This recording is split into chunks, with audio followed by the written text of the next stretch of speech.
My name is Ted Gortney. I'm the president of the Council of Georgia's Organizations, and I welcome you to this evening's webinar. It's my honor to introduce Polly Cleveland, a scholar and adjunct professor at Columbia University. She has a wonderful economic series that you should all sign up for. Quite good. Polly, if you'll introduce tonight's speaker. Okay, thank you, Ted. Yes, it is my pleasure tonight to introduce Professor James Galbraith. I'll read you briefly. Professor Galbraith holds the Lloyd M.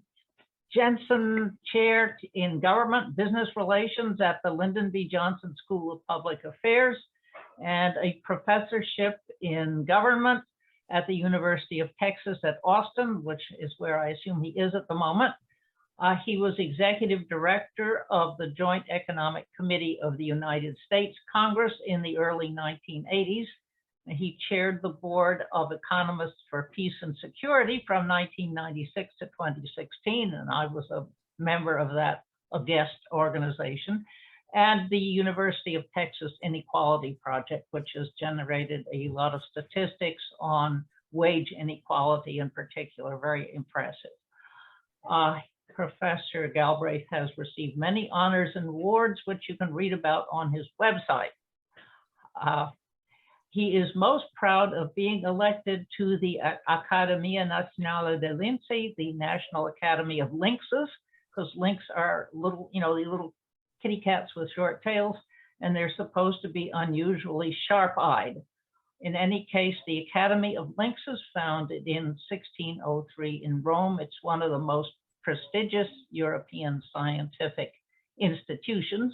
I include scientists like Albert Einstein and Louis Pasteur, and also William Gladstone and even Herbert Spencer. And you Georgists out there know what Henry George thought of Herbert Spencer in his book, A Perplexed Philosopher.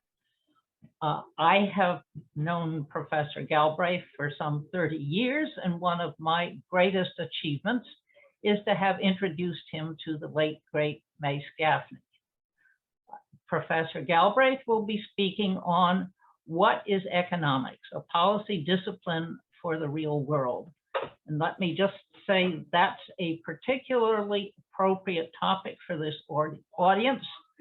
For those of you who aren't familiar with him, Henry George was the ultimate policy-oriented economist. A San Francisco journalist. In 1879, he published a book that became a worldwide bestseller, Progress and Poverty. In brief, George argued that despite prodigious economic growth in the United States, poverty and low wages continued or worsened because most of the benefits or rents went to a land-owning elite, and that's land very broadly considered. What was that? The 1%, though he used the term, anyway, taking a leaf from Adam Smith and David Ricardo, George proposed a solution: shift all taxes onto land. And how practical can you get? Because back then, especially, land taxes were already a big part of property taxes, so all you had to do was shift the rest of it all the way onto land. And that made him so dangerous to the robber barons. Remember, the robber barons held vast amounts of land and natural resources. That made him so dangerous that they financed the new economics to discredit him, now known as neoclassical economics.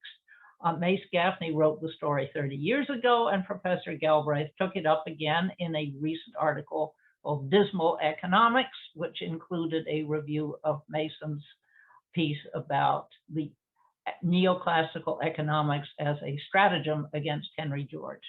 So in that case, I will say, welcome, Professor Galbraith, and take it away. Well, thanks very, very much indeed. And it's a real pleasure to be here to have a chance to speak to what I'm tempted to call the Soviet of Georgist organizations. And I thank you also for the kind exposition of the Accademia Nazionale dei Lincei, which has many advantages, including an absolutely wonderful library and pinacothek and botanical garden and apostolic palace in Trevesteri on the banks of the Tiber. So it really is an organization that one wants to belong to.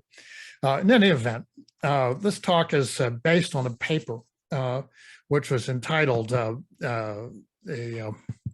What is Economics? A Policy Discipline for the Real World, which was itself based on an essay that was published. This was published in the Real World Economics Review last summer. It's based on an essay that's in process for a handbook on complexity economics. And it's also in some ways a bit of an apologia for a career spent admittedly in a very secure academic base, but the most interesting parts of it were forays and raids into various policy battles, both here and in other places, including China and in 2015 in Greece. And I'm well aware that without the very loose and unsupervised climate that exists in a policy school, I would myself have been chased away from the university long ago. And indeed, I would never have, if economics departments were the only things that had been available, I would not have been hired in the first place. This is not the world I grew up in. And as I probably don't need to tell you, I grew up in a world which was in the center of what was at one point the leading village of economists in the world. And they were people who had both technical merits, but also demonstrated distinction in practical affairs. And I've got a bit of a rogues gallery of them just to give you a feel for the kind of environment that was predominant in economics, in academic economics, at the time that I came of age and made the fatal decision to become one myself. A very deeply misleading guide to the present world, but nevertheless, one which is useful to have some sense of. Here's some useful economists for you. This is the first class I ever took in the subject, was taught by this gentleman, Vasily Leontiev, who is standing here in front of his input-output table, which was a practical device designed to figure out just how much of various materials you would need in order to pursue certain industrial activities, particularly in relation to the mobilization that's necessary to fight a major war. Here's another one, Simon Kuznetsov, a Cambridge neighbor who emigrated to the United States from then the Soviet Union, and not only developed the national income and product accounts for a congressional commission in the 1930s, but also played an essential role in the locating the resources that were required to actually mobilize and carry out the production goals that became necessary in the early 1940s, including essentially transforming the labor force by bringing women into it on a massive scale and using the existing capital stock on a round-the-clock basis in a way that had not been done before. Very interesting man who went on, as Leontiev did, to spend the rest of his life in academic affairs. One doesn't need to always like or agree with the economist of this era. This is Walt Ross, with whom I actually became very close in the final years of his life, and he arrived in Texas. But he was a major figure in trying to define essentially the Cold War liberal approach to economic development in the 1950s and 1960s. Here's Charlie Kindleberger, who took a deep dive into the problem of manias, panics, crashes, and as the quotation here notes, the propensity to swindle in the financial sector, a subject from which modern mainstream economics rigorously averts its eyes. Here's another one, a figure I knew late in his life, an extremely appealing fellow, Albert Hirschmann, who for a few months in 1940, in the fall of 1940, in the south of France, assisted Varian Fry by forging documents to aid the emigration of a whole series of major Central and East European intellectuals, including, I think, people like Marc Chagall, and even a 10-year-old who went on to a certain career in the financial sector in New York by the name of Felix Rohatyn. But Hirschmann developed his ideas on economic development, not by pure abstraction, but by actually working in Central America and Colombia and elsewhere. Here are three economists by the name of Ruggles. Richard, who was a econometrics professor at Yale when I was a graduate student, cut his teeth by estimating the number of tanks in German war production out of the serial numbers that had been left in the wreckage of the ones that had been destroyed on North African battlefields. His wife, Nancy, who was basically chased out of Yale in a general purge of women, had a distinguished career in the United Nations working on statistical matters. And their daughter, Patricia, who's now actually my colleague here at the LBJ School, was the successor of mine also as a staff director of the Joint Economic Committee. Here's Karl Case, who was a deputy national security advisor in the Kennedy administration and played a rather important but rather little known role in attempting to essentially keep control of the nuclear forces by assessing and attempting to revise and create a degree of presidential control over the single integrated operating plan, something to which we owe a certain debt because it was restrained in that area, which if it had not occurred, we wouldn't be around to be talking about things today. And here's, of course, two of my my favorite useful economists. This is a painting that I happen to have downstairs here, showing a meeting in Washington at the Office of Price Administration in 1942 between the deputy director for prices, my father, John Kenneth Galbraith, and a visitor who stopped in to see him to talk about the prices of maize and pigs, early version of the corn hog cycle. The visitor, of course, was John Maynard Keynes. And you can see that the artist has taken a few liberties here, but there they are admiring an excellent example of the hog racer's art.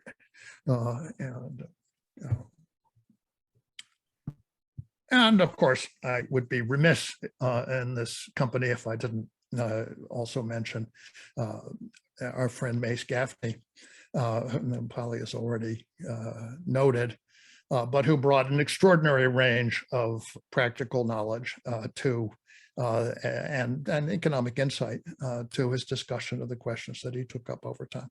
And one cannot do say enough to do justice to Mace's contributions and to the importance of his work.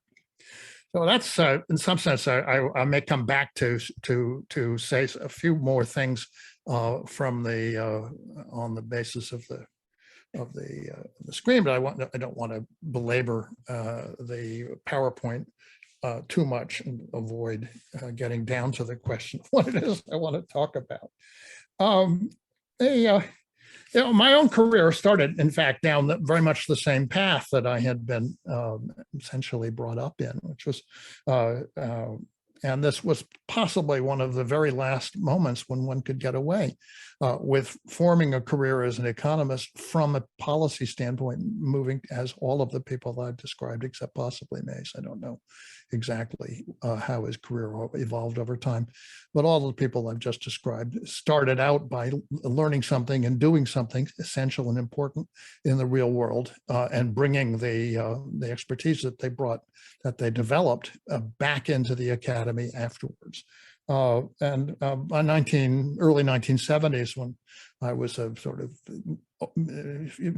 finishing up as an anti-war organizer and trying to figure out something that was sufficiently easy to do.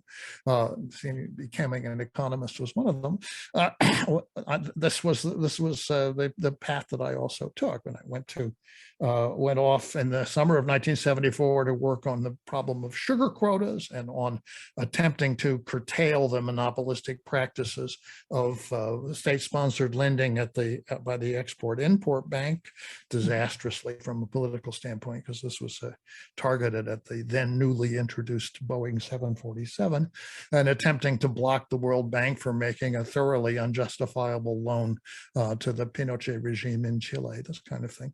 And then after a year in pursuing much more abstract theoretical questions at the University of Cambridge, I came back to the US Congress and was almost immediately involved in what has become essentially a lifelong avocation, which is the ambulance chasing of financial crises, beginning with that of the city of New York in 1975. This sort of activity continued. I was in and out of graduate school during this period, but for quite a few years, until the rise of Reagan put me in the front lines with essentially trench warfare for the first few years of the 1980s. Not always, but mostly on the losing side of these battles. By that time, I was in my early 30s, and I went to see Jim Tobin, who was a very decent man, and he advised me that there was no future for me in an economics department because I hadn't been publishing in refereed journals. And I realized that the economics departments had changed since the previous generation had found their places in them. So I took the hint and went to the LBJ School of Public Affairs, where I've been ever since, and I don't think I'm any the worse for it, but it just illustrates how the economics profession has developed over the last 40 years. And of course, at that time, since that time, there's been very little temptation either to return to public service, because with the triumph in the early 1980s of the neoliberal doctrines, the order of precedence in the profession was inverted. Instead of entering public service, entering government to deal with urgent problems and to bring a certain amount of insight and talent and whatever else you had to bring, capacity for hard work, to bear on them, the job of an economist in government became essentially one that was a ticket punching exercise for those who were already academic economists and who already had most of their ideas pretty fully formed. And so their purpose of doing it was not to attack a major problem, which in any event was not likely to be attacked successfully, but rather to enhance one's credentials and further shimmy up the greasy pole of academic respectability. Public position became an interlude, and academic status was not the incidental reward for achievements already accomplished in public life, but the goal from the beginning. In the nature of neoliberalism, the policy economist is fundamentally a forecaster, perhaps a cheerleader. On the conservative side, an actual demolition expert in dealing with the institutions that were created in the pragmatic reform movements of the progressive era, the New Deal, and the Great Society. And they're instinctively bound by the conventions of neoliberal thought, which boil down to the idea that the future will resemble the past, and sooner or later, regardless of what may be done. By definition, therefore, people who don't think this way, and people who would be potentially useful, those people are not economists anymore. And I think it's fair to say that none of the people I just referred to would make tenure today in a top economics department. In fact, Vasily Leontiev and my father had a conversation about this in the early 1970s at the time of the Sam Bowles struggle in the Harvard economics department. And they agreed to count up how many votes they would each get for tenure in their own department. Dad came up with 8, Vasily with 9. Dad said, Vasily, let's show your list. And I said, Vasily, you can't vote for yourself for tenure. And Vasily said, why not? I'm a tenured member of this department. In any event, but Kendallberger and Rostow would have been kicked over to history. Leontiev might have gotten into some applied math department, perhaps engineering. Ruggles would have been a statistician, and Kuznetsov possibly might have been hired on what is now referred to as the professional track. Who's there in their place with people like this? The answer is this: it's largely an operation that has all of the features. Let's not mince words. It has the features of a cult. It has rites of initiation and of promotion, badges of rank and distinction, prizes that can be quite, and sometimes are quite lucrative.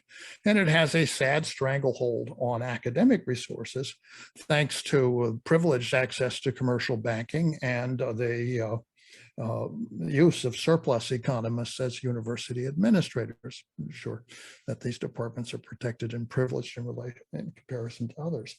The education they provide is highly uniform and very slow moving in terms of its ability to adapt to changing environments. In fact, it's essentially, I would describe it as indoctrination into conformity. The ideas, of course, have been fixed for a very long time. They really, this is in some sense a necessary feature of the academic economics that has developed, is that the ideas cannot change, because if they changed even a little bit, they would begin to crumble in a serious way. So while the methods of expressing them have developed and become more abstruse and difficult to absorb, the underlying concepts are essentially those that emerged maybe a century ago. And one can summarize the main ones: the underpinning of a supposedly rational economic person, the preeminence of markets in which the balance of supply and demand is maintained at equilibrium by the adjustment of prices, the corollary of that, which is the existence of a labor market, which full employment is mostly maintained at a natural rate by market adjustment processes. The further corollary of just remuneration of cooperating factors, capital and labor, at rates corresponding to their marginal productivities, the consignment of inflation to the dustbin of monetary management, and the sole responsibility of an independent central bank, which of course must be run by right-thinking economists, providing a very useful kind of job guarantee for those who can't quite make employment in the academic sector. One could go on, but the big questions, these are essentials. And one might easily notice what is buried, and what is buried often was rather important in the classical tradition, including, I don't need to tell you, land, rent, classical theories of taxation, but also increasing returns, technical change, financial instability. And on the core issues, as I said before, the mainstream actually refused this dialogue.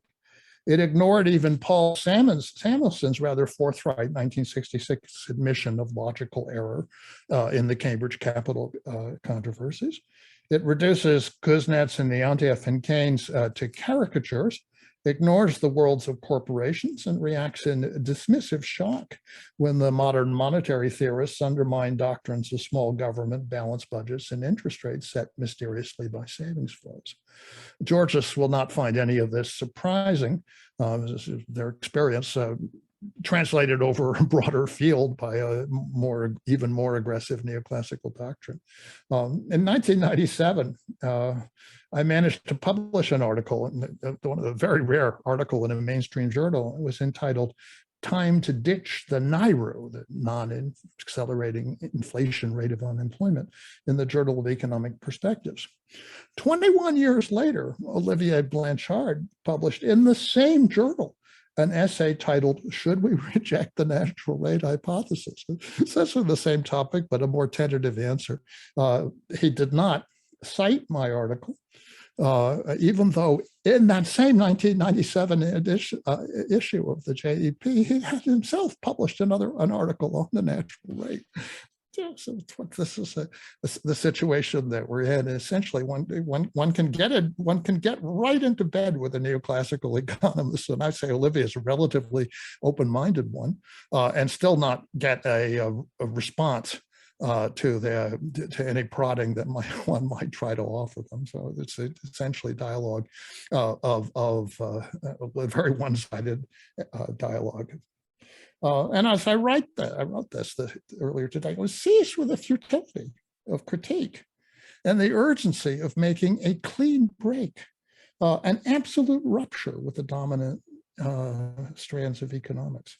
It is now over 20 years since the last real business boom, which was itself driven largely by speculative finance. And since that burnt itself out. And since then, we've seen the effects of essentially criminal takeover of the deregulated banking sector, followed by massive collapse, which was unforeseen by the mainstream economists, and they essentially had nothing to say of interest or importance in terms of how to deal with it.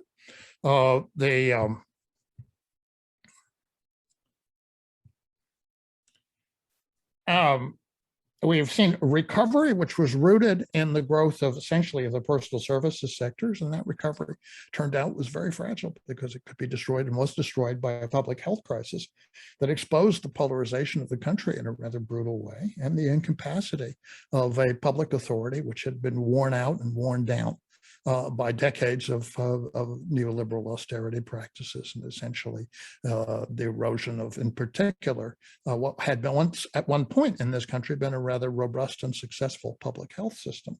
We've seen a sequence of wars ending most recently in disaster, but with more promised because economists, among others, have refused to, but economists in particular, have largely refused to touch the issue. And there are a few exceptions, and as Polly mentioned, the very useful little group Economists for Peace and Securities continue to try to raise these questions. But by and large, they're not on the curriculum, they're not on the agenda, they're simply too sensitive and for the mainstream economists to spend time on them. And of course, needless to say, we have a climate crisis alongside an oncoming energy crisis rooted in a failure to plan and invest in a sustainable future, a failure to recognize what the stakes were, and a failure to act in a foresighted way, and a failure to exercise the kind of planning and effectively control over the evolution of the system that would be required to meet the crisis in a timely way. And then perhaps at the moment, a supply chain crisis, still quite murky for now, and it could be transitory, but it illustrates the ecological interdependence of the world system, and it is potentially something that will develop in a very negative way over the weeks and months ahead. We'll see, but when you have a system which has an intense level of interdependence, the reality is it's not going to resolve its differences in a competitive marketplace by price adjustment. It's going to have a consequence of essentially business failures that are brought on by the shortages and by price gouging and other disruptions, and perhaps even by military conflicts, which will make the existing ecology very sensitive and potentially subject to a catastrophic form of economic collapse. It is, in short, or should be obvious, that these pieces are fatally interconnected. The failure to plan and invest is rooted in the speculative autonomy of the financial sector and in the private control of energy resources, which is now playing out in the slow strangulation of Biden's relatively modest climate plans. The pandemic disrupted the supply chain, and the new Cold War could come in and break it all together. We shall see. And the services economy, which was rooted on a very fragile foundation of activities that could be described as inessential, as superfluous to a large degree, things that could be done without in a pinch, is supporting a lot of unattractive jobs that people don't want to do in any event if they can manage to avoid it. In other words, the whole system is tied together in a way which the economics profession is constitutionally incapable of grasping, and time is very short to deal with the problem of understanding, let alone the problem of dealing with a crisis of a further crisis when it develops. Where does this leave us in terms of what economists should do? I think there's say a few words at the philosophical level here, and then I will desist. This is again something Georges know, but that we need concepts, categories, classification schemes that illuminate rather than obscure. I mentioned that Georges know this because they know the price that was paid for the obfuscation of land as a distinct category in economic analysis. If you treat land as contiguous with capital, then you don't understand rent, you don't understand where the concentration of wealth, and you don't understand the basis of taxation. And that is very clear. Evolutionary economics, which I think is the only kind of economics that makes sense, and it has made sense since Thorstein Veblen spelled out the essential nature of more properly evolutionary economics back in 1897. But what it needs to develop are categories and classification schemes that are based on behavior and in respect of critical variables and values that we want to analyze, in particular distribution of wages, and the experience that I've had with this kind of work. And in this respect, what we discover is that the conventional accounting systems, particularly the national income and project accounts, which were developed 80 years ago for very specific and quite different purposes in a very different industrial setting than is presently the case in the United States, those are substantially out of date. One needs to have a different way of thinking about what the central structures of the economy actually are.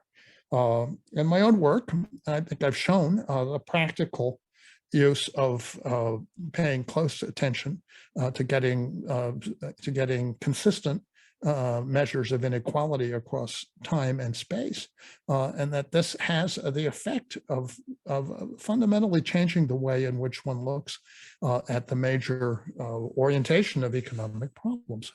There is a traditional division between micro and macro, in which the distributional decisions are essentially thought of as being determined in independent markets, particularly labor markets isolated by country, by geographic region. Therefore, one's attention is drawn to analyzing the particular forces driving those markets. And what we show is that if you understand inequality, which is actually a story of the distribution of economic benefits, you discover that the forces that are involved are global, and that their impact on most societies is governed by financial events that have worldwide impact. And it's not difficult to see this, and I can show it to you momentarily, actually. I can just come back to my share screen here, and bring back up Mason and just move just very briefly to a picture of the inequality measures that we developed in the world economy as they existed in the 1960s. And you can see that for nobody's great surprise, the low inequality countries are those of the industrial West and North America and Oceania. The high inequality countries are those of the developing world, because they don't have an industrial base that would support a middle class. And of course, the Rostovian vision was of a world in which everybody moved in the direction of the then existing industrial countries, and you would expect that inequality would fall if that were the case. But quite the opposite has occurred. If you move along to the 2000s, you can see that inequality has risen just about everywhere, with very limited exceptions to the levels that were characteristic of the developing world in the 1960s. So while the world is much richer, the social structure has evolved in the opposite direction from that was expected by optimistic Cold War liberals. And part of the reason is that the Cold War liberals didn't prevail. Now, what one got was the neoclassical and the neoliberals who turned over the world essentially to private financial power. And you can see this very clearly if you use the data to calculate a global time trend. And the turning point is 1980, which coincides exactly with the advent of the debt crisis affecting the third world, Latin America, Africa, Southeast Asia. And you could say the increasing inequality, which proceeds through the fall of the Soviet bloc in the late 1980s, early 1990s, and through the Asian crisis in the late 1990s and peaks in 2000 rather, after which there's an up and down pattern essentially of the inequality remains much higher than it was in the period before.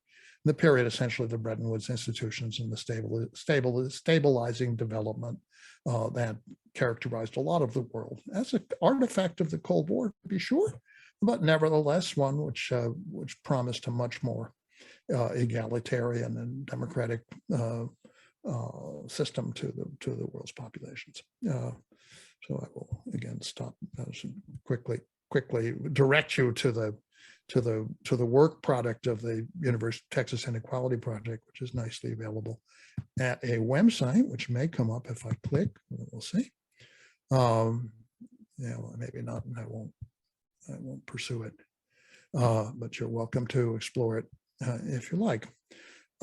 So let's see. Have I stopped the sharing?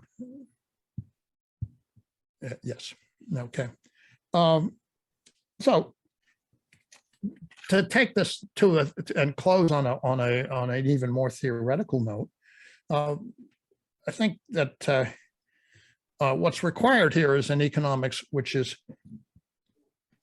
actually rooted in the mainstream of scientific thinking as it has developed since the middle of the 19th century, and not stuck in the quasi-theological visions of the 18th century, which were rooted, if you like, in deism, but essentially even before that in Confucianism. They go back, the roots origins go back to the philosophy of classical China, and because they serve in many ways very similar purposes.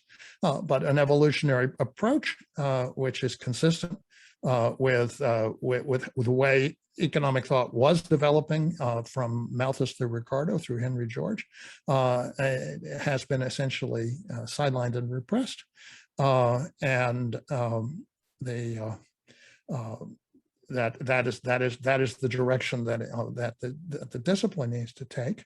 It needs to be consistent with the physical laws that govern everything, that govern biological and mechanical systems, also govern social systems. The second law of thermodynamics is something that we cannot escape, and an essential insight of that is that that the role of regulation is not one that is imposed on a self-regulating system for some external purpose, the idea of externalities, but something which is essential for the system to exist in the first place. That we simply would not have the complicated and effective and productive system that we have without having developed the regulatory processes that give people confidence to use it. And the examples are legion. But this is where I like to say that nobody would get on an airplane if they didn't think there was air traffic control. But this is where my own work on inequality also, I think, comes in, because inequality, if you like, is an indicator of the regulation of the system, and in many ways very much like it's very much like analogous to blood pressure. You don't want it at zero. That is something that you're likely to find only in the cemetery, but and generally speaking, within the range, the lower is better.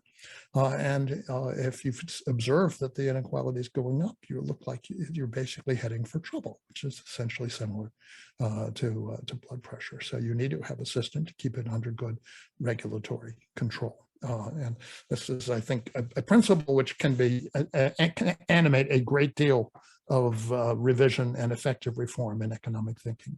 particularly relevant to the way in which we think about how we use energy and how we control emissions into the environment.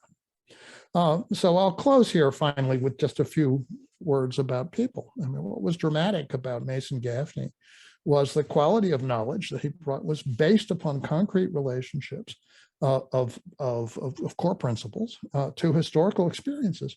And he brought what his work illustrated was that you really do have to know things about things in order to be able to make effective arguments about what should be done. But when you do, you can in fact make those arguments. I like to refer to the work of my friend and colleague William Black, Bill Black, who was a litigator and who had an early concrete understanding of the way in which financial fraud operates in the financial sector and the corporate sector, what he calls control fraud imposed by the people who actually had organizations in order to enrich themselves and run their organizations into the ground. And this is something which is can be generalized. It's generalizable into a theory of organizational breakdown. And I could go on with examples, but the other one I think is worth mentioning is my friends who practice and advance the ideas of what they call modern monetary theory. And what I like about them is not so much that their ideas are new. Minsky and Keynes, as they recognize, basically articulated just about everything that there was to articulate here, but the way in which a community of free-thinking people who speak to each other and help each other explain the core principles have achieved an influence that is entirely autonomous and independent of their standing in academic circles, which is essentially very slight. And this is something which is a lesson to all of us, I think, that we really need to have. We can't rely on universities to reform themselves. We certainly can't rely on economics departments to reform themselves. We simply have to go around and talk to each other and develop ideas and advance them as best we can as independent people. Thank you very much. Well, thank you so much. It's an old sad story. In any case, I will proceed with questions and answers, but first I just wanted to ask a little follow-up on your talking about regulation. You have to have regulation and the economy will collapse if you don't have it. George didn't say much about regulation, and the more libertarian end of the Georgists tend to be skeptical about regulation for a couple of reasons. Number one, that the regulatees are liable to capture the regulators, which is certainly what has happened. And the other is, if you could ever have an effective tax on rents, it would eliminate the need for a lot of regulation. If we tax the monopoly profits of today's giant corporations, many of them would fall apart because they're so badly managed. So this is, and of course, George didn't know much or say much about banking. That was something where regulatory needs are the greatest. But in any case, what is your philosophy of regulation? How do you make it work? Where do you need it? Where is it Well, regulation is an organizational necessity. That is, you cannot have you cannot build bridges unless you have engineering standards. You don't have medicine unless you have standards of practice. You can't have a complex economic activity unless people have confidence in the resulting products. My late mother-in-law, who lived in China all of her life, used to unplug the electrical appliances in her little apartment every night because she wasn't confident that they wouldn't catch fire while she was sleeping. There's a loss associated with that. Or to take another example from the Chinese experience, you can't get fresh lettuce in China because people won't buy it, because they won't eat it, because they're afraid it doesn't meet phytosanitary standards, except that you can get it. And where you can get it is Sam's Club. It's flown in from the United States, and there's a stamp on the package that says inspected by the United States Department of Agriculture. So they have a confidence in that product that they don't have. And in fact, I think just to dwell on the Chinese experience, which I have some familiarity with, it seems to me one of the great things that the Chinese figured out was that they could import regulatory standards. They could import the standards of the buyers from the West and use those standards to upgrade their own production. And in this way, they solved what was a very classic problem of socialist manufacturing, which was that there was nobody speaking for the consumer. And this is a problem that the Soviet Union never quite solved, but the Chinese certainly have solved it.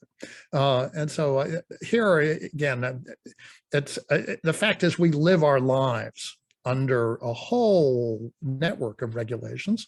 It might not have been it might have been possible to think about not doing that in the 19th century, when you had essentially autonomous, the bulk of the population was on, on autonomous farms. Yeah. But even in agriculture, that fell apart in the 30s. And you had to have regulations for soil conservation and for windbreaks and so forth in order to keep the soil from blowing away by the millions of tons each year. And that was the great one of the great early innovations of the New Deal. I understand where the idea comes from. It is essentially one that has to be set aside unless you want to have an economic system that simply cannot support the population that we presently have and anything close to this living standards that we presently enjoy. Okay, well, let me thank you. Let me proceed with, there's questions and answers. And I may throw in some more. Okay, here's one. Please explain the role of Jeffrey Sachs in Russia during the late 80s and early 90s, going from such a damaging role to green economist. Is this a problem for being a green economist? Well, I certainly have I enjoy these days a friendly relationship with Jeff Sachs. I don't think he was responsible for what happened in Russia. There were American advisors who were associated with Harvard who were corruptly involved. But the problem in Russia was was essentially the collapse of the previous system and its replacement by a mafia system. And the people who went to deal with them were they were very, let's say, charitably, one can say they were very naive about who they were dealing with. My great friend Stanislav Minchikov came to one of the meetings of the American Economics Association in the middle 1990s and heard Stanley Fischer, who was at that point deputy managing director of the IMF, extolling their relationship with the Russian government and particularly with a great economic policy person, Anatoly Chubais. Menshikov had had enough and he rose to his great height and he said, "Mr. Fischer, are you not aware of his criminal activities?" And Fischer looked back at him and said, "Surely not aware of anything like that." Menshikov said, "You are a banker, sir. You are a central banker. It is your business to be aware." I mean, but that's what you, hold on a second because the light is failing here and I did turn on a light.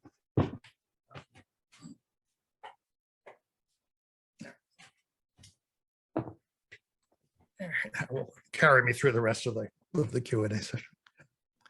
Okay, I'm going to jump around. I have one here from Carl Fitzgerald saying, following on from Mason Gaffney's corruption of economics, do you have any further insights on the land-grant universities and their role in the formation of the American Economics Association? No, but I can highly recommend the essay of Mason Gaffney on the subject, which I found immensely illuminating, and I referred to it in my review of his book. And you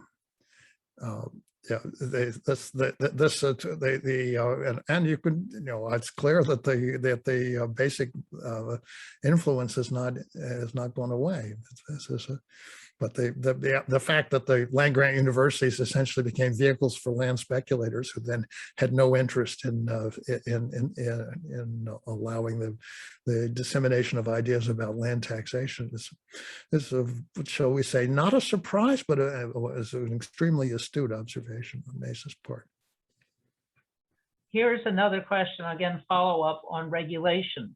From Marty Rowland again. Instead of regulations, professionals have standards to manage best practices.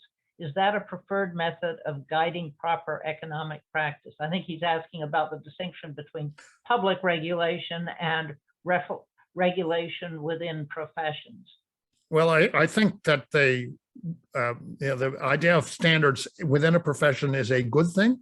I suspect that in some cases there's an element of public, say, interest involved if one thinks deeply enough.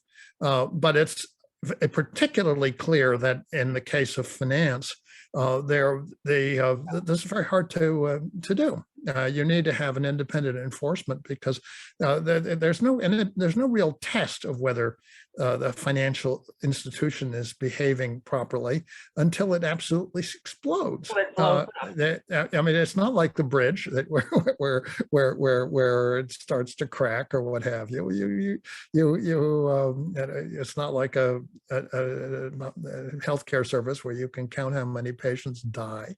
These are the only thing that's being manipulated here is money, and the capacity to do so in a dangerous way is really very, very large.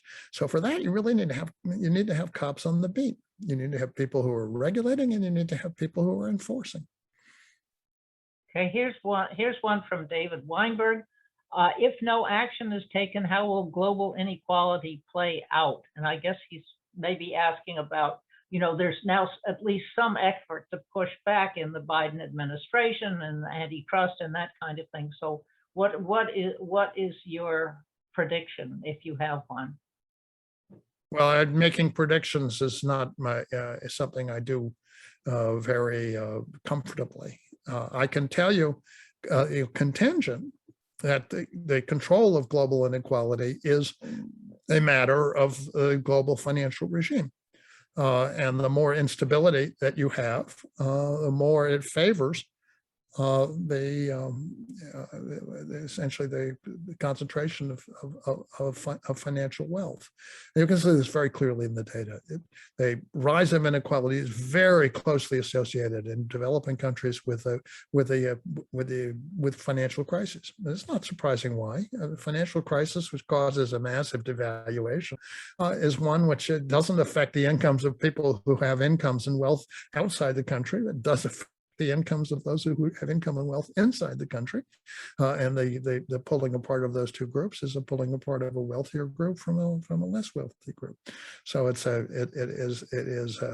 very clear cut. You can see this in the movement of the exchange rate in relationship to inequality in most places. So that's essentially controlling, getting back to a system of stabilizing development, which means controlling the role of global finance, is essential. And here again, once more, come back to China, because in 1995, I was did serve as the chief technical advisor for macroeconomic reform for the State Planning Commission under a UN contract. And the question that came up was a question of liberalizing the capital market. And I get another useful economist, two of them, Bob Eisner and Jane DeRista, came over to argue against it. They didn't do it. And I think that had a material effect on China's stability. So I do like to say that the difference between China and Russia is very straightforward. That the Russians hired Jeff and the Chinese hired me. There wasn't, as someone I noticed had a question that seems to be high up in the queue about economics and ecology. Okay, can economics truly factor in ecology, the climate crisis, and the great species die-off? That is the limits of an interdependent biosphere. Can it be done in time to make a difference for the better? If so, how? Well, I think the most important thing is to get the mainstream economists out of the way, because they are obstructing this, dealing with it. You have to hand it over to people who know what they're doing, people who believe this can be done by essentially, imposing a tax Well, they had a little experiment with this in France, and it produced something very close to a social explosion without actually accomplishing anything on the environmental front. So this is not. What was that? What was The the Gilets jaunes, the yellow vests, the rebellion of the yellow vests. So they've imposed a tax on diesel, which of course affects the fixed capital of people in the countryside. Diesel is what fuels their tractors and their farm vehicles. So they were extremely unhappy, and there wasn't anything to do about it because you can't just convert to something else. I mean, you can't make these things run on wind or solar power. So this is what the notion that there's smooth substitution, which is in technologies was a core neoclassical proposition, is very pernicious. You have to have a planned transition in which you make certain moves first and devote resources to them, and other moves later on, and in such a way that you can get buy-in for the population. The mainstream of the economics profession thinks this can be done by price signals. Forget it. They have to be gotten out of the way. Yeah, well, Mason made that point about the lumpiness of technology, that you can't go smoothly from one to another. That was, of course you can't. Yeah. No, that was important. Yeah. If I can just return to, we have Georgists are familiar that there is the roughly 18-year real estate bubble cycle, and a number of Georgists, including our friend the late Fred Fulvery, predicted that 2008 would be the biggest blow up since the Great Depression. And I think he was right, but a number of us saw it coming, and nobody's paying attention. But the next stage is 2026, which is not very far away. And God knows what's going on with the Fed. It looks like Jerome Powell has had his finger in the cookie jar, or at least colluding with BlackRock. I mean, this just looks like there's the biggest old blow up ever heading for us. What's your take on that?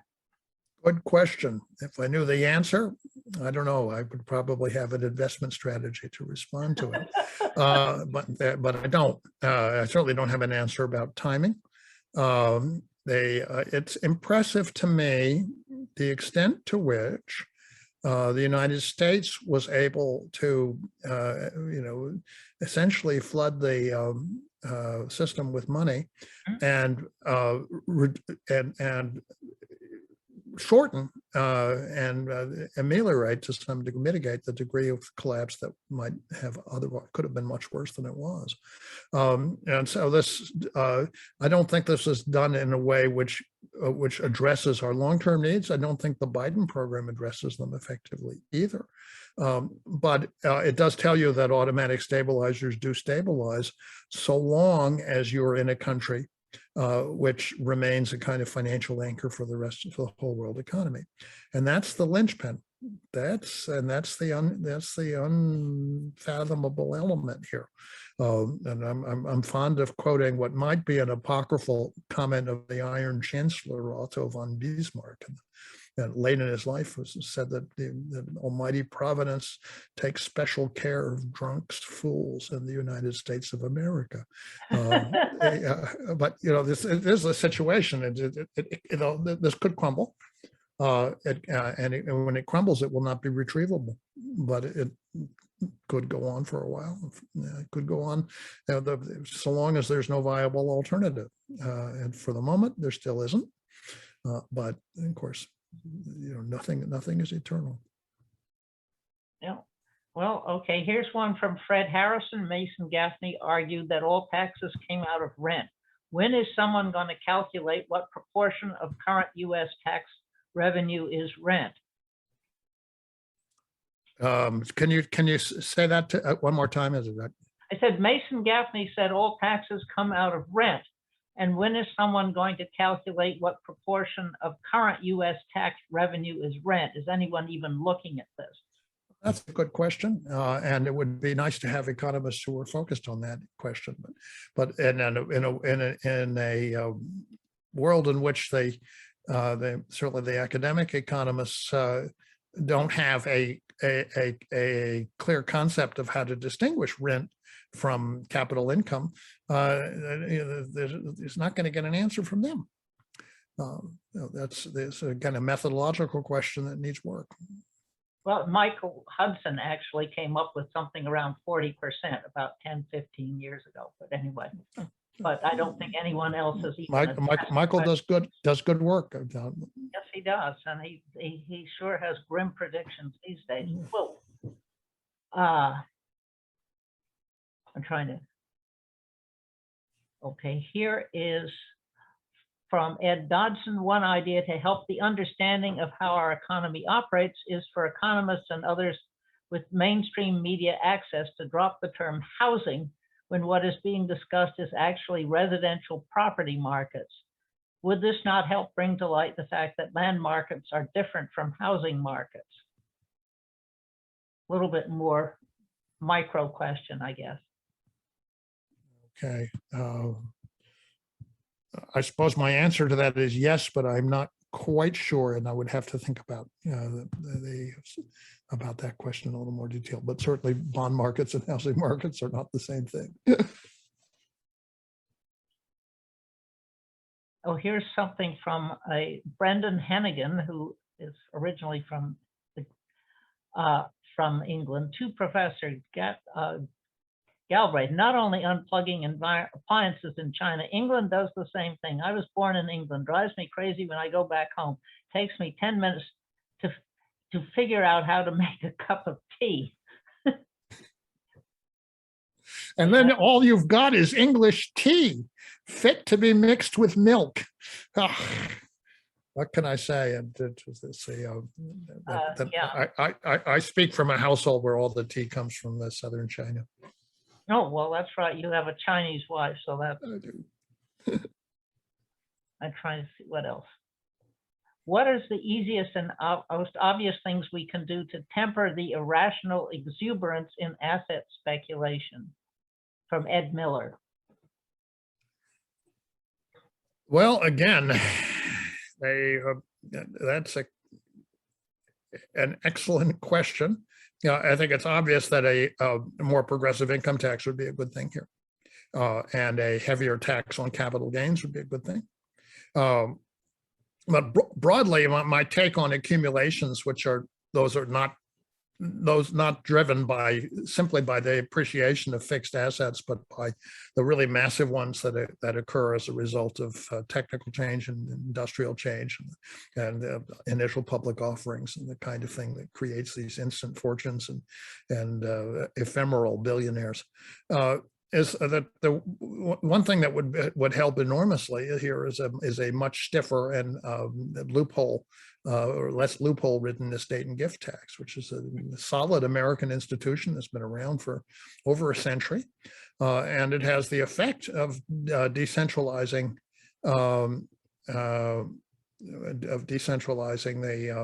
these and recycling these gains before the Grim Reaper allows them to be passed on, and the creation of dynasties. Dynasties are a particularly pernicious feature of American life. They are created by wealth accumulations. They tend to generate a particular political class and has no attractive characteristics to speak of. And getting rid of them so far as possible is achievable, because what you want to do is you say, okay, if you want to, you make a lot of money in the first half of your life and you spend the second half of it giving it away. All right, you may have control those foundations for a period of time, but eventually they'll become they'll devolve to essentially autonomous organizations of one kind or another. And to the extent that this benefits universities and cultural institutions and hospitals and churches and so forth, it's a contribution to civic life. And I think it's something that's not a bad thing and not a bad way to prevent what's essentially otherwise a very risky proposition about class conflict from getting out of control.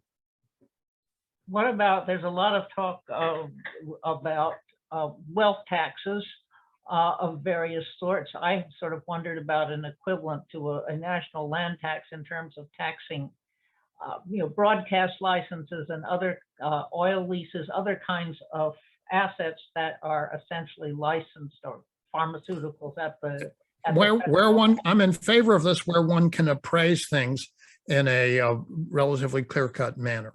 That's why the estate and gift tax is attractive, because you freeze the assets of the decedent and you appraise them, and then you take the tax on that basis. An annual wealth tax, the kind of Elizabeth Warren idea, which came out of mainstream economists of Thomas Piketty and Gabriel Zuckman and Emmanuel Sayez. To my mind, it's a rather something of a fantasy notion. You can appraise land, you can tax land, right? That is something which we know how to do, and the land itself is mapped, and it is an extension of the. It's not going anywhere. So that's a very reasonable thing. But to say, okay, at some point in the year, your stock portfolio is going to be appraised, and then you're going to it's going to create a system which will very quickly prove unworkable if you attempted to do it. And in fact, to make it do it at all, you have to basically create an entirely parallel tax collection structure. So I don't think it's a viable proposition, and the progressive people should not waste their time on propositions that are not viable. A land tax is viable. The kind of extensions that you mentioned, where things can be appraised, that's viable. That's where we ought to put our effort and energy. Yeah, I mean, things like broadcast licenses, oil leases, all of those kinds of things, they have a market value. They are. If someone, yeah, I mean, again, this is a question for, but that tax specialists can give us answers to. But we know that some things can be appraised and taxed on a regular basis, and other things are not so easy to do. Okay, let me see what else I have got here. Someone says, easy money monetary policy has caused the real cost of capital in small business to be infinitely higher than the real cost of large corporations who can sell bonds. With supply shocks and so many small businesses going out of business, is it possible the Fed's policy is causing more unemployment than jobs it is creating? Is it possible that whose policy? Is it possible that the Fed's policy of easy money is causing more unemployment than jobs it is creating? Well, I think that remains to be seen. I do worry. I'll tell you what was on my mind as I tried to think through the supply chain issue. What comes to mind is a paper that I was sent by a very interesting, very useful economist, Axel Leonhofen, back in the early 1990s. Leonhofen had been advising the president of Kazakhstan, Nursultan Nazarbayev. And so he had a close observation of the Soviet economy. And his observation was that this was an economy in which you had what was essentially extremely fragile supply chain, because every enterprises were gigantic. They had engineering efficiency, at least at the time they were built, but they tended to rely on a sole source of supply and a sole customer, upstream and downstream. When you spun them off into independent corporations, all the prices had to be just right, or somebody was going to get excess profits and somebody else was going to suffer losses and eventually shut down. And when that happened, which immediately did happen, then the whole system was going to break down, because the supply chain essentially meant if you couldn't get an axle for your automobiles, you couldn't produce them. And so 40% decline in production in the course of a very short period of time. And that is something to think about, particularly when we think about the way in which the semiconductor industry has bottlenecked the automobile industry, and that was simply because the producers miscalculated the structure of demand in the pandemic. They didn't anticipate that demand for cars would go up, and they have very, very long production times. It's astonished me to learn that I gather the production time for a single chip is something like 6 months, because of the way in which these things have to be laminated is a very, very slow process. So you're looking at a problem which has the potential to cascade through the chain. right? Whether it will resolve itself over time is, I think it's possible that it might, but it's also possible that you get a kind of comprehensive domino effect. And if you have, over the course of the next year, significant shortfalls on key commodities, and I'm thinking fertilizer, where China is now, I read, restricting exports to places like South Asia, and you end up with food shortages and energy shortages. This is where I think this is the problem would be. Is this something I would attribute to the Fed? I'm not entirely sure. I think I would attribute it to the fragility of a system that's developed in this kind of willy-nilly fashion over the years. And there. Now, again, somebody says I have 3 questions which have not been asked, so I wouldn't want to let that go by. No, I'm losing track of questions. There are a lot of questions here, which is good. Lots of questions. All right. Well, I can read this long one from Yanni.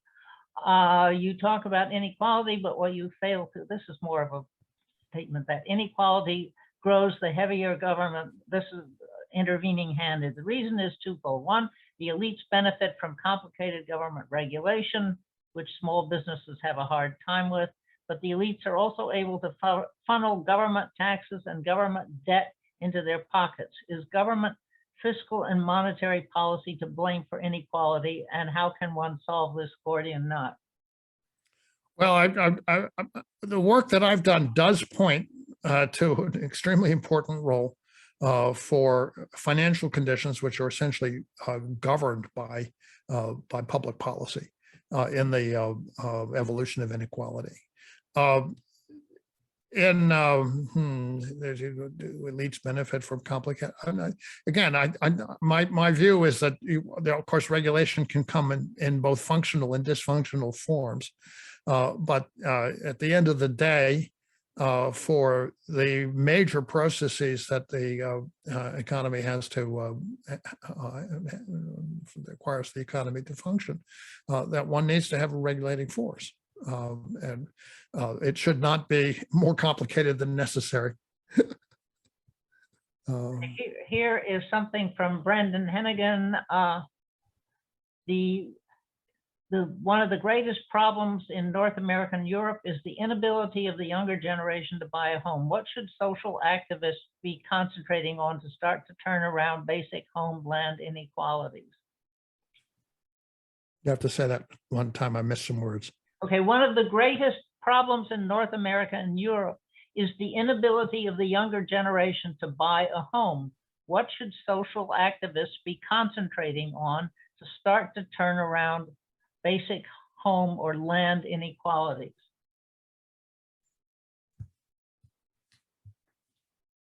I guess, do we do away with zoning, or what other kinds of policies would make it easier for young people to buy houses? I think that's his question. Well, the most important problem I would say that faces the young people today is the instability or precarity of their economic situation. And it's going to be very difficult to get people qualified properly for long-term mortgages if they're constantly, if their employment situation is an unstable short-term proposition, because fundamentally then it's not really in their interest to tie themselves into a house, because the transaction costs are much higher than they are for renting. So I would start looking at that problem from the larger social standpoint. I'm a great fan of Albina Esmanova and her book Capitalism on Edge, which Polly will be pleased to know is published by Columbia. I think articulates the core issues extremely well, both for the United States and for Europe. But this is the New Deal essentially created an institution of long-term mortgages and started the United States down the path of large-scale home ownership. But that was in an era when you were starting out in a job that you expected to be able to keep. And this is not the era in which we're presently living. Until we can fix that problem, then the other one is not going to go away. Okay, here's a question from Deb Cooper. What do you think of the recent attempts to revive antitrust policies and reference to supply chain issues, national, and the impact monopolies have on rising inequality since the mid-1970s and 1980s? I think she's referring to the fact that the supply chain, or at least this is Barry Lynn in Cornered, that the supply chain issues are a consequence of rising monopoly. That is, they try to simplify their supply chains. Anyway, so what do you think of the recent attempts to revive antitrust? Well, antitrust has a role. I do not see why the government should sit by while a large corporation, whether it's a monopoly or not, gobbles up innovators that are in its penumbra. This is the case of Facebook and in various messaging apps and so forth. This strikes me as exactly the kind of behavior that the antitrust division should be involved with. At the same time, when you look at the core business of a Facebook or an Amazon, and ask would the system work better if you had 10 of them, and they were all competing with each other, and it had a whole bunch of duplication of transport networks and everybody had to belong to 10 of these social media communities rather than one of them. It doesn't make sense to me as a solution. I'm not sure anybody's proposing that, but I'm just thinking conceptually it doesn't make sense. I think one has to look carefully at the underlying technology. And in the case of something like Facebook or perhaps Google, you're looking at something which is, I think, is best thought of as in terms of common carrier regulation.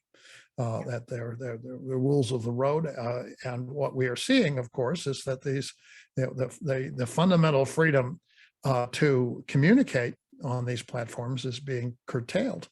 It's being curtailed for very dubious reasons, and in line with the policy interests of the larger state. And there you are looking at a problem, but it's a problem that's being created for you by a collusion between the corporation and the government. Wow. Okay, here is one. Have you had any, from Ed Dodson again, have you had any exchanges with Richard Wolff regarding his view of what's wrong with capitalism and his arguments in favor of cooperative enterprises such as the Mondragon cooperatives in Spain?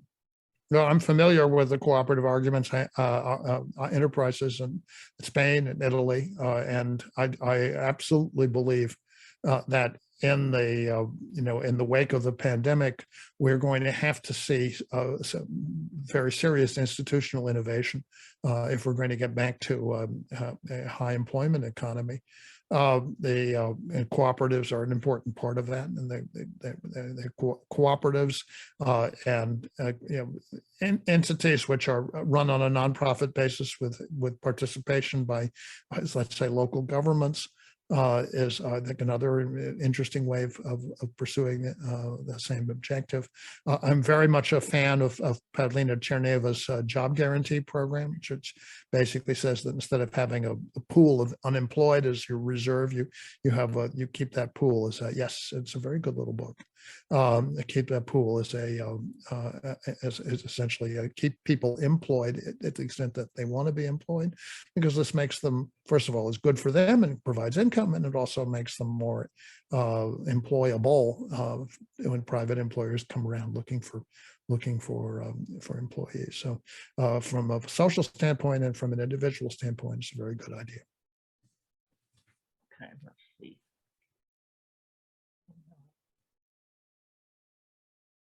Okay, Frank Peddle asks, have you read Henry George's Science of Political Economy? And if so, what was your main takeaway from it? I have not read it.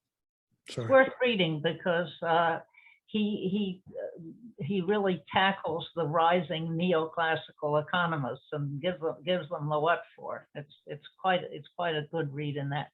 It was unfinished, unfortunately, so he never got some money or anything. Okay. It's quite possible that I have my father's copy of that in the room.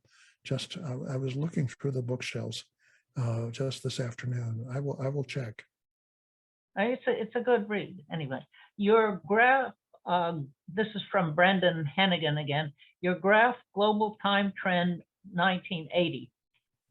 Why the debt crisis is the start of the great inequality crisis of the present day. So, I mean, that's a very good question. So what happened in the 70s or 80s that okay, so in the the turning point is the initial turning point is 1971, when the Bretton Woods system is basically just closed down by Richard Nixon's actions. In 1973, we went to a floating exchange rate system, and what happened then was that commodity prices were relatively good, and those countries which had to import were able to finance through the commercial banking system, and so growth continued until the moment in 1979, 1980, 81, when interest rates were raised to 20%, and essentially all of that came to a crashing halt.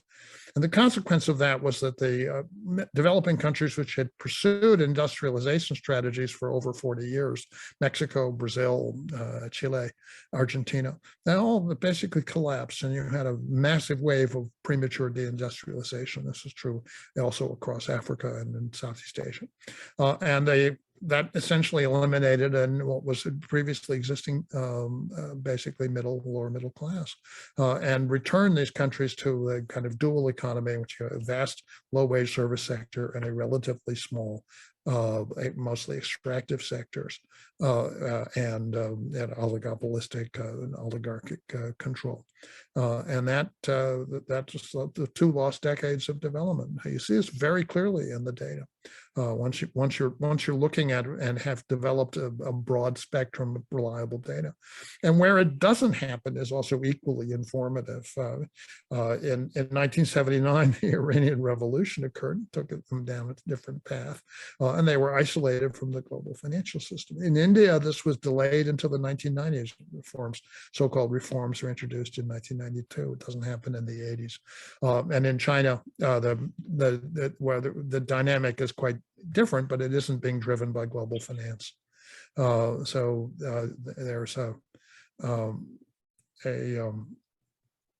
I think it's really pretty clear. You don't need to run statistics or regression analyses to understand what's driving the data here, because a global turning point in 1980 really can't be anything else. Is being driven by the massive immediate change in global financial regime, the birth of neoliberalism on the world scale, in other words. But how could that have been done differently? I mean, I got the impression that Nixon didn't have much choice, really. Well, no, Nixon didn't have much choice, but with respect to the gold window, because that was baked in, and even Johnson knew in the late 60s that this was not going to be sustainable. I agree with that. But what happened afterwards was essentially the triumph of Milton Friedman's approach to global financial arrangements, and that was not necessary. That created a world. But there were in the 1970s, and I remember listening to them actually at the I was in Kenya briefly for the meeting of the Group of 77 in 1976. And, for a new international economic order in which you would have commodity price stabilization on the model of the American New Deal, and do it on an international basis and run it through the IMF. And you had have facilities for financing energy surpluses and deficits and so forth, and keep this out of the hands of the commercial banking sector. That didn't happen. And the result was, the system came to a crashing halt in basically really in 1981. Very interestingly, it almost brought down the money center banks in New York. And in 2008, I was in a meeting with William Isaacs, who was running the FDIC for Reagan in 81. He said if a single major Latin American country had actually defaulted, they would have nationalized all of the major New York banks. And that's the Reagan administration, but basically following the protocols that were given to them by the charter practices of the FDIC. So really, the FDIC was the villain What? there. So the FDIC was the villain, or what? No, I don't know. I mean, the FDIC was. I'm just saying that even in the so-called free market Reagan administration, the situation at 1981 was such. And of course, what they did instead was to really put all kinds of pressure on the debtors, which then basically destroyed their economies for well over a decade, actually for 2 decades. Yeah, well, I mean, there was all of this speculative lending, but let's see what other, Chase and. Well, and then that's again, when it's somebody else who's taking the burden of adjustment, then the rule is austerity. When it affects your own political base, then, which is the case inside the United States, then you've got a somewhat different policy response. But of course, if you look at Europe through the crisis that unfolded after 2008, you had one set of creditors who were located in the north of Europe, primarily Germany, but also Holland, and the Baltics and so forth. And then you had the debtors in crisis across the Mediterranean, and especially Greece. Greece, yeah, and what happened there was essentially a policy of asset stripping. Sell at fire sale prices anything that isn't nailed down, and a good many things that were, including islands and electrical systems and so forth, airports. Yeah, no, I know you. I read your book about that. Maybe I should go look at the chats to see what else is there. Chats question. No, I'm losing. Went on Q&A. Oh, what happened to the chats? Okay. Is somebody else doing the chats? Or, okay, because we're almost out of time. Yeah, I was going to do the chats, but I think everybody put their questions in the Q&A. Okay, And, so I'm not losing anything serious. Except I didn't, because panelists can't use the Q&A. Only attendees can use the Q&A. And okay. And my only thing was, my concern is about the term neoliberal, because a lot of socialists call everybody who doesn't like Marx a neoliberal. And I've come up with the tighter definition, which is neolibertarian, which is the Hayekians and stuff. Right. And I want to say that the thing that defines neoclassical and neoliberal is they pretend to be in the tradition of the classical liberals, but they're very soft on privilege. And the classical liberals were very focused on privilege. So they didn't want to abolish government so much as they wanted to abolish privilege. Okay. I think that's a very nice observation, and I never miss an opportunity to quote what I think is the finest line, and certainly one of the shortest sentences in the Wealth of Nations, which is that wealth is power, as Mr. Hobbes says. Anyway, there's one question I missed. What about Brazilian bank regulation? I've read that they do it by holding corporate directors personally financially liable if the bank collapses. So Brazilian banks act prudently. from Nicholas Rosen. I don't know if that's true, but it Good, sounds good, like it's good idea. question. Thanks for asking it. And I certainly don't know the answer. Could apply that to some of our banks. Okay, Well, I mean, the issue here is, there was plenty of prima facie criminal liability associated with the behavior that led up to the crisis in 2007, 2009. Plenty of it. yeah, There were reps and guarantees on those mortgages, which were fraudulent. Marketing a product fraudulently is a crime. The prosecution did not happen. That didn't happen because the Justice Department of the Obama administration was a corporate defense firm, essentially. And it's something which undermines the credibility of the system in a really drastic way. This, to give credit where it's due, the late Reagan administration and the early George H.W. Bush administration, although they were responsible for the savings and loan debacle because they basically pushed the deregulation in the early 1980s that made it possible. They did prosecute the offenders. They brought the prosecutors into action, and they managed to convict about 1,000 people, savings and loan officers who were convicted, indicted, tried, convicted, and imprisoned, including the famous ones, Charles Keating and Don Dixon and people like Michael Milken.